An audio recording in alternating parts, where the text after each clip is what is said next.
Have you ever wondered why the silence feels louder at night? It's like the world goes quiet, and suddenly, your thoughts have a microphone. You stare at your phone. No message. No missed call. And in that quiet moment, you find yourself wondering, does he miss me at all? Maybe you've tried everything.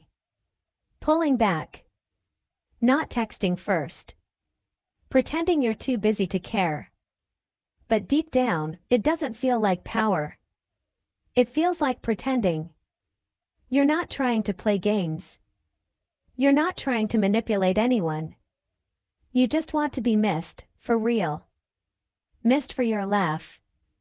Your energy, your presence. But how do you do that, without faking distance or becoming someone you're not? What if the secret isn't about disappearing, but about becoming so genuinely radiant in your own world that your absence speaks louder than any words ever could? This is how you make him miss you, without ever playing games. Why do some people only start missing you when you finally stop showing up? It's a strange truth, but one you've probably lived more than once. When you're the one who always texts first. When you're always available, always saying yes, always showing up. You stop being a mystery. You become a given. And people don't chase what they believe will never leave. It's not that he doesn't care. It's that he hasn't had to. He hasn't had to miss you. Because you were always there, replying fast, filling every silence, keeping the connection alive by yourself. But longing only grows in space. And when you fill every space, there's no room for desire to breathe. Think about it. The songs you can't stop replaying. The places you ache to return to. The people you remember most. They all had one thing in common. You couldn't have them all the time. That distance, that pause, that absence, it made the heart lean in. So what if the key isn't being louder or trying harder, but simply stepping back enough for him to feel the difference when you're no longer there? Because sometimes, silence speaks the loudest. And sometimes, the very act of not chasing is what makes someone turn around. What if you stopped chasing and let him come find you? There's something powerful in not rushing to fill every silence. You don't need to vanish. You don't need to play cold. But you do need to pause. Because constant giving, constant texting, checking in, reaching out, it turns your energy into background noise. But when you pull your energy back, even just a little, something shifts. The space you leave behind creates a question.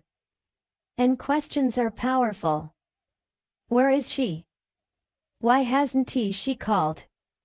Is she okay? That's where attraction begins, not in pressure, but in presence. Try this. Instead of sending a long text, send a soft one. Something like, I heard this old song and it reminded me of you. Hope you're doing well. No demands. No expectations. Just a spark. A gentle nudge that lingers. That kind of message doesn't say I miss you, please answer. It says, I'm thinking of you. But I'm still grounded in my own world. And that, more than anything, draws someone in. Attraction isn't about chasing. It's about creating space. And trusting that if it's meant for you, it will move toward you. Not because you begged, but because you became a place they want to return to. You want him to miss you, then become the kind of woman he can't unsee. Not because you disappeared, but because you evolved. The truth is, people remember the version of you that made them feel something. So give him something unforgettable to remember. Let him see the version of you that laughs deeply, not because he made you laugh, but because life does. Let him scroll past your photo and pause, not because you're trying to impress, but because you're glowing in your own skin. Build a life that is full. Not perfect. Not current. Just full of moments that matter to you. Take that class.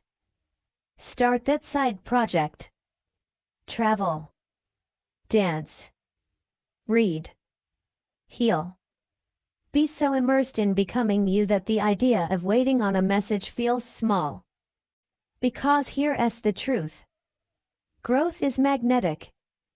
Not the kind where you move on and pretend nothing hurts, but the kind where you rise through it, softer, but stronger.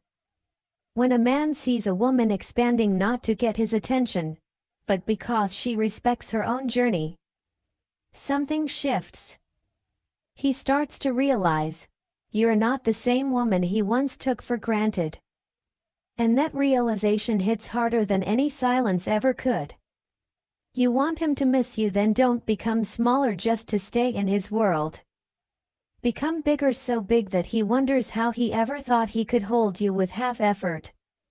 Grow until you outshine the version of you that once waited. Not out of spite, but out of love for yourself. And if he ever looks back, let what he sees be so bright, he can't help but feel the loss. Because a woman who is growing is a woman worth missing. Sometimes, the strongest move you can make is to stop waiting. Not out of anger, not out of pride, but out of love for yourself. You showed up. You cared. You gave pieces of yourself that were real. And maybe he didn't see it. Maybe he didn't hold it the way you hoped. But that doesn't make your love small. It makes your heart brave. And now, it's time to stop chasing someone else's attention and start cherishing your own energy. Letting go doesn't mean you stopped caring. It means you care too much about your peace to keep holding on to uncertainty. So let him feel your absence. Not as punishment, but as space. The kind of space where a man can ask himself, what did I have? Why did I let it go? And if he comes back, let it be because he sees your worth clearly. Not because you begged. Not because you waited. But because you became unforgettable in your stillness, your strength, and your light. And if he doesn't, then trust this. What's meant for you will never require you to shrink, chase, or lose yourself. The right connection won't feel like confusion. It will feel like coming home to someone who chooses you freely, fully, and without hesitation. Until then, keep growing. Keep glowing. Because sometimes, closure isn't a conversation. It's a quiet, steady choice to set yourself free. And that choice might just be the most beautiful thing he'll ever miss. You don't need to vanish to be missed. And you don't need to be loud to be remembered. Your presence, even in stillness, leaves an echo. You are not here to beg for space in someone else's life. You are here to take up space in your own. The right man won't need to be chased. He'll feel your energy even in silence. He'll notice the warmth that's no longer there. He'll sense the softness that's no longer reaching. And that absence will speak louder than 1,000 words. Because the kind of woman you are, one who grows, who glows, who chooses peace over drama, is unforgettable. Not for what you gave away, but for what you held within. So breathe. Let go. And come home to yourself. Don't rush to fill the silence. Let it bloom. Let him come back not because you asked, but because your essence stayed with him. You don't need to play games. You just need to be the kind of woman who doesn't disappear, but rises quietly and leaves light wherever she goes. And when you do that, the right hearts will notice. Always. So, what does it really mean to make someone miss you? It's not about games. Not about silence for the sake of control. It's about space. Space for your energy to be felt. Space for your light to shine even when it's no longer reaching toward them. The woman who is missed is the one who chooses herself first. Who grows. Who glows. Who lets go, with grace. So ask yourself, are you chasing someone, or becoming someone? Are you waiting to be chosen, or choosing yourself? And if you stopped texting first, stopped explaining, stopped shrinking, what would happen if you simply let them feel your absence? If this message spoke to something inside you, I invite you to stay on this journey with me. Subscribe to Soul Window for more healing, honest truths, and soul-deep reflections. Because this isn't about getting him back. It's about getting you back.